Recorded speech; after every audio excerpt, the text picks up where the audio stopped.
हाल फिलहाल के हालात को देखते हुए हम यहाँ से अपनी उस काल्पनिक कहानी को शुरू कर सकते हैं जिसमें भारत और पाकिस्तान के बीच एक ऑल आउट वॉर होगी जिसका अंत परमाणु विध्वंस के साथ होगा। हमारी कहानी इस न्यूक्लियर अटैक से 2 महीने पहले शुरू होती है। भारत और पाकिस्तान के बीच बढ़ते तनाव के दौरान पाकिस्तान चाइना के साथ मिलकर तय करता है कि चाइना भारत को उसके नॉर्थ ईस्ट फ्रंट पर बिजी रखेगा। तभी पाकिस्तान पश्चिम से भारत पर हमला कर देगा और अचानक हुए इस हमले से जब तक भारत संभलेगा तब तक पाकिस्तान कश्मीर पर कब्जा कर लेगा। यहाँ पर पाकिस्तान का आर्मी चीफ लेफ्टिनेंट जनरल असीम मुनीर खुद को जहाँ पाकिस्तान का सर्वा दिखाना चाहता है, वहीं पाकिस्तानी प्रधानमंत्री शहबाज शरीफ अपनी कुर्सी बचाने की फिराक में हैं। पूरी प्लानिंग होने के बाद लगभग मई के अंत तक चीन भारत के उत्तर पूर्वी फ्रंट पर उसका ध्यान भटकाना शुरू कर देता है। बंगाल की खाड़ी में चीनी हलचल तेज हो जाती है। हालात पहले से खराब थे, इसलिए प्रधानमंत्री नरेंद्र मोदी तीनों सेना प्रमुख, सीडीएस, रक्षा मंत्री और गृह मंत्री के साथ एक हाई लेवल मीटिंग रखते हैं जिसमें तय होता है कि दो तरफ की इस लड़ाई में भारत का मुख्य दुश्मन पाकिस्तान ही होगा। आम लोग पहले से तैयार थे। रात होते ही शहर के शहर सुनसान हो जाते हैं, चारों तरफ ब्लैकआउट हो जाता है। लोग जानते हैं कि ये युद्ध तो अब होकर ही रहेगा, इसलिए लोगों ने खाने पीने का सामान इकट्ठा किया और अपने अपने गांव की तरफ चल दिए। रात होते ही टिड्डियों की तरह कई पाकिस्तानी ड्रोन्स भारत में घुस आए, लेकिन भारत के एयर डिफेंस सिस्टम के सामने ये सभी ड्रोन्स ढेर हो गए। धीरे धीरे पाकिस्तान बौखलाने लगा, वो परमाणु युद्ध की चेतावनी देने लगा। Stockholm International Peace Research Institute SIPRI के अनुसार पाकिस्तान के पास लगभग 170 न्यूक्लियर हथियार हैं, वही भारत के पास 172 से लेकर 180 तक, यानी लगभग बराबर। तनाव के इन हालातों में इंडियन आर्मी लगभग फुल फोर्स के साथ पाकिस्तान पर अटैक कर देती है। ठीक इसी समय पाकिस्तान के पश्चिमी मोर्चे पर बलूच लिबरेशन आर्मी भी पाकिस्तानी सेना के खिलाफ जंग छेड़ देती हैं। अब तक जो पाकिस्तान चीन का साथ मिलने के कारण चौधरी बना हुआ था, वो अब भीगी बिल्ली बन चुका था। पाकिस्तानी आर्मी लीडर्स पैनिक कर गए। इन लोगों ने जितने भी प्री प्लान्ड हमले किए लगभग सभी फेल हो गए। पाकिस्तान के जितने भी हाई लेवल ऑफिशियल्स थे, उनके परिवार पाकिस्तान छोड़कर दूसरे देशों में जा चुके थे। दूसरी ओर भारतीय फौज धीरे धीरे लाहौर की तरफ बढ़ रही थी। मिलिट्री फोर्स के आधार पर भारत की रैंक दुनिया में चौथी है, जबकि पाकिस्तान की 9वीं। यानी इस लड़ाई में पाकिस्तान का टिकना पहले से मुश्किल था। बढ़ते हुए इंटरनेशनल प्रेशर के कारण चीन भी पीछे हट चुका था और पाकिस्तान पर भी सरेंडर करने के लिए दबाव बनाया जाने लगा। हालांकि आम पाकिस्तानी जनता ने इस पूरे युद्ध के दौरान अपनी आंखें बंद रखी। पाकिस्तानी मीडिया और सोशल मीडिया के प्रोपेगेंडा और फेक न्यूज में आकर वहां के लोग ये मानने को तैयार ही नहीं थे कि उनकी फौज हार रही है। अब जनरल मुनीर के पास सरेंडर करने के अलावा कोई दूसरा ऑप्शन नहीं था। लेकिन यहीं पर पाकिस्तानी प्रधानमंत्री और दूसरे ऑफिशियल्स के साथ हो रही एक मीटिंग में मुनीर कहते हैं, ये बेरहम जंग तब तक भड़कती रहेगी जब तक कि हिंदुस्तान फरामोशशुदा दुनिया की तारीख में महज एक नक्श बनकर रह जाए। यानी हिंदुस्तान का खात्मा ही इस जंग का अंत होगा। लेकिन मुनीर शायद इस बात से अनजान थे कि इस युद्ध का नतीजा पूरी तरह उल्टा होने वाला था। जनरल मुनीर और प्राइम मिनिस्टर शहबाज शरीफ ने न्यूक्लियर अटैक का फैसला किया। मुनीर को विश्वास था कि जब वे लोग दिल्ली पर न्यूक्लियर मिसाइल्स दागेंगे तब भारत जवाब में सीज फायर के लिए गिड़गिड़ाएगा। वो पाकिस्तान के निहत्थे लोगों पर परमाणु हमला नहीं करेगा। यहाँ मुनीर का कॉन्फिडेंस तो ठीक है, लेकिन सवाल ये है कि क्या पाकिस्तान परमाणु हथियारों के मामले में सचमुच इतना ताकतवर है कि वो भारत का नक्शा दुनिया से मिटा देगा? और आखिर भारत इस हमले का जवाब किस तरह देगा? इस प्रश्न का उत्तर हम भारत और पाकिस्तान के पास मौजूद परमाणु विकल्प और उनके पास मौजूद वेपन टेक्नोलॉजी का कंपैरिजन करके ढूंढते हैं। सबसे पहली बात समुद्र की, तो पानी में पाकिस्तान के पास कुल 8 सबमरीन हैं, लेकिन इनमें से एक भी बैलिस्टिक मिसाइल लॉन्च नहीं कर सकती, यानी पाक पानी से हमला नहीं कर सकता। वहीं भारत के पास अरिहंत क्लास की 2 ऐसी सबमरीन्स है जो बैलिस्टिक मिसाइल्स लॉन्च कर सकती हैं। यानी भारत पानी से हमला कर सकता है। पानी से निराश होने के बाद अब पाकिस्तान हवा में देखेगा। वहां पर उसे अमेरिका से मिले कुछ 4th generation F-16 fighter plane दिखाई देंगे जो न्यूक्लियर बॉम्ब ड्रॉप कर सकते हैं। उनकी मदद के लिए उन्हें मिराज 3 और मिराज 5 जैसे कुछ प्लेन भी दिखेंगे। लेकिन जब इस सीन में भारत के 4.5th जनरेशन के रफाल एंट्री लेंगे तो स्थिति बदल जाएगी। इनका साथ जैगुआर और मिराज जैसे कुछ पुराने खिलाड़ी भी देंगे। F-16 भारतीय सीमा में एंटर होने से पहले ही तबाह हो जाएंगे, यानी पाकिस्तान का ये प्लान भी फ्लॉप। अब हवा के बाद अगली बारी आती है सबसे घातक और जमीन से लॉन्च होने वाली बैलिस्टिक मिसाइल्स की। यहाँ पर पाकिस्तान थोड़ी सुकून की सांस लेगा क्योंकि उसके पास शाहीन 2 और शाहीन 3 जैसी न्यूक्लियर बैलिस्टिक मिसाइल्स हैं। हालांकि हमें नहीं पता कि शाहीन 3 ऑपरेशनल हैं या नहीं, लेकिन अगर बात शाहीन 2 की करे तो ये एक mid range 2 stage nuclear missile है जिसे जमीन से भी लॉन्च किया जा सकता है। शाहीन 2 35 किलो टन तक का वॉरहेड कैरी कर सकती हैं, जो साल 1945 में अमेरिका द्वारा हिरोशिमा और नागासाकी पर गिराए गए लिटिल बॉय और फैटमैन से भी 2 गुना पावरफुल होगा। शाहीन 2 की रेंज 1500 से 2000 किलोमीटर है, यानी ये पाकिस्तानी एयरफोर्स के सबसे बड़े एयरबेस मसरूर एयरबेस से दिल्ली तक आराम से हमला कर सकती हैं। शाहीन 2 के अलावा पाकिस्तान के पास बहुत कम ऑप्शन हैं।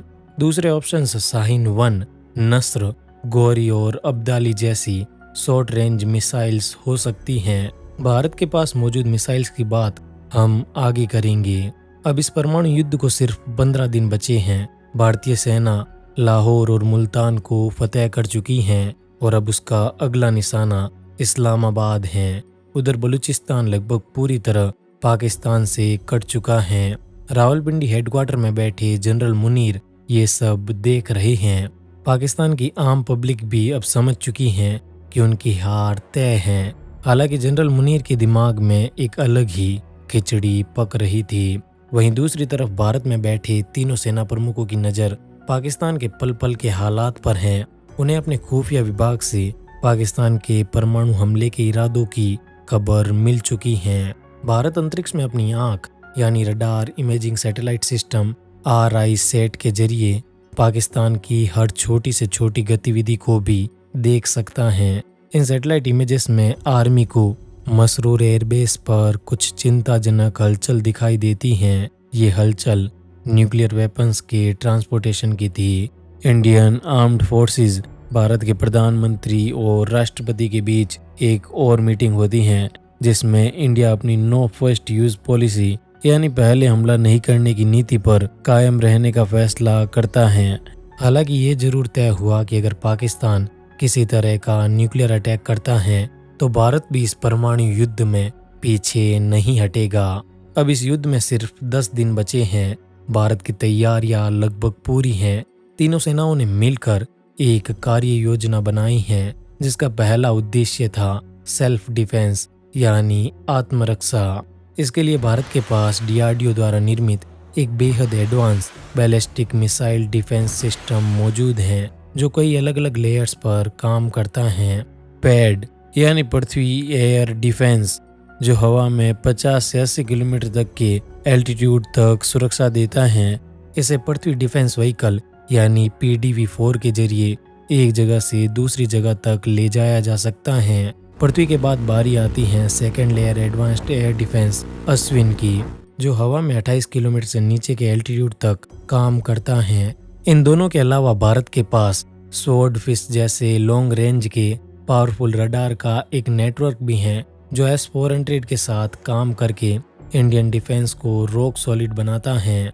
हाल ही में Bharat anti drone system Bhargavastra का भी सफल परीक्षण कर चुका है। जमीन के अलावा पानी में अरब सागर में INS अन्वेष तैनात हैं जो किसी भी तरह के न्यूक्लियर सबमरीन अटैक को काउंटर कर सकता है। आत्मरक्षा के बाद अब भारत का अगला कदम होगा दिल्ली को खाली करवाना। दिल्ली लगभग 3.5 करोड़ लोगों का घर होने के साथ भारत की राजधानी भी है। देश की रक्षा और इससे जुड़े सभी महत्वपूर्ण फैसले यहीं से होते हैं, इसलिए जाहिर है कि पाकिस्तान दिल्ली पर ही अटैक करने का सोचेगा। सबसे पहले दिल्ली के सभी जरूरी सरकारी कार्यालयों को किसी सुरक्षित शहर में शिफ्ट किया जाएगा। फिर यहाँ से लोगों को निकाला जाना शुरू होगा। दिल्ली में न्यूक्लियर अटैक से बचने के लिए नाम मात्र के बंकर हैं, उन पर भरोसा नहीं किया जा सकता। मात्र कुछ ही घंटों में दुनिया के इतिहास का सबसे बड़ा इवैक्यूएशन ऑपरेशन स्टार्ट होता है। लगभग 3 करोड़ 30 लाख लोगों को दिल्ली से भारत के दूसरे हिस्सों में ले जाया गया। कुछ हजार लोगों को छोड़कर अब पूरी दिल्ली खाली है। अब प्लानिंग के तहत भारत का तीसरा कदम होगा पाकिस्तान के न्यूक्लियर अटैक का जवाब। यहाँ पर भारत के पास 2 तरह की मिसाइल्स हैं, शॉर्ट रेंज और लॉन्ग रेंज मिसाइल्स। भारत के सीमावर्ती क्षेत्रों में जैसे जोधपुर, बीकानेर और पंजाब के कुछ जिलों में पृथ्वी सीरीज की मिसाइल्स तैनात हैं, जो कम दूरी के हमलों में बेहद सटीक हैं। पूरे भारत में पृथ्वी 2 के 30 से भी ज्यादा लॉन्चर हैं और एक पृथ्वी 2 मिसाइल सिर्फ 9 मीटर लंबी है, यानी इसे किसी सैटेलाइट के जरिए ट्रेस करना बेहद मुश्किल होता है। पृथ्वी के बाद बारी आती है अग्नि की। भारत के पास कुल 6 तरह की अग्नि मिसाइल्स हैं। अग्नि 1 और 2 मीडियम रेंज मिसाइल्स हैं। अग्नि 3 और 4 इंटरमीडिएट रेंज मिसाइल हैं, जिनकी मारक क्षमता 5000 किलोमीटर तक है, यानी शाहीन 2 और 3 दोनों से ज़्यादा। वहीं इस परिवार की सबसे घातक मिसाइल अग्नि 5 की बात करें तो ये एक इंटरकॉन्टिनेंटल 3 स्टेज बैलिस्टिक मिसाइल है, जो 5000 किलोमीटर से भी ज़्यादा के एरिया को कवर करती हैं और 8000 किलोमीटर तक आराम से हमला कर सकती हैं। अग्नि 5 के जरिए पाकिस्तान के किसी भी दूरस्थ हिस्से पर भी आसानी से हमला किया जा सकता है।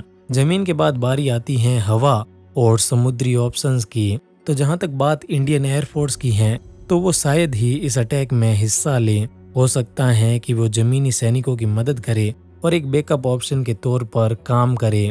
समुद्र में मरियंत क्लास सबमरीन्स के बारे में आपको पहले ही बता चुके हैं। इन दोनों सबमरीन में कुल 24 सागरिका K-15 मिसाइल हैं, जिनकी रेंज 750 किलोमीटर है। कुल मिलाकर बात यह है कि भारत जवाब में 3 तरफा हमला करेगा। एक पाकिस्तान के बॉर्डर एरियाज में, एक अग्नि के जरिए अंदरूनी हिस्सों पर और एक समुद्र के जरिए दक्षिणी पाकिस्तान पर।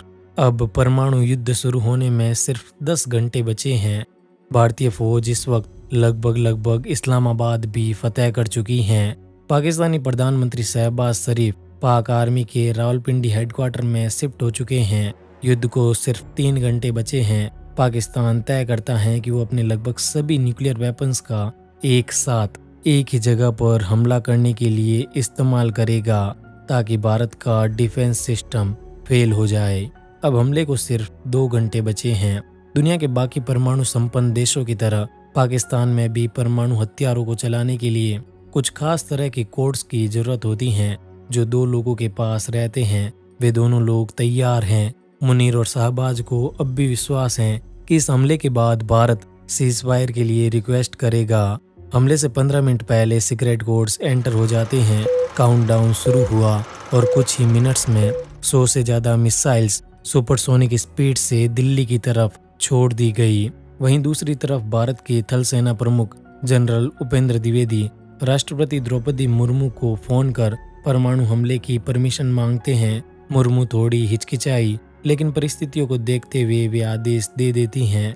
इसके बाद भारत की न्यूक्लियर कमांड अथॉरिटी के जरिए सेना पाकिस्तान पर जवाबी हमला करती है। वहीं एक और पाकिस्तान ने जो मिसाइल्स दागी थी, उनमें से अधिकतर को तो भारत के डिफेंस सिस्टम ने काउंटर कर लिया, लेकिन 25 मिसाइल्स किसी तरह पार हो गई।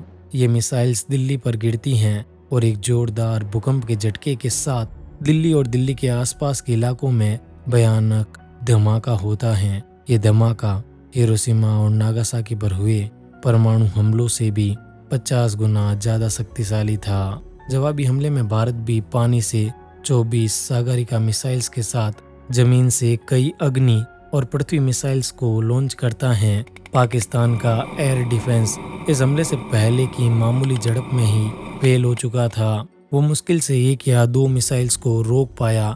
देखते ही देखते कुछ ही मिनटों में रावलपिंडी, इस्लामाबाद, पेशावर और कराची जैसे कई बड़े शहर राख के ढेर में तब्दील हो गए।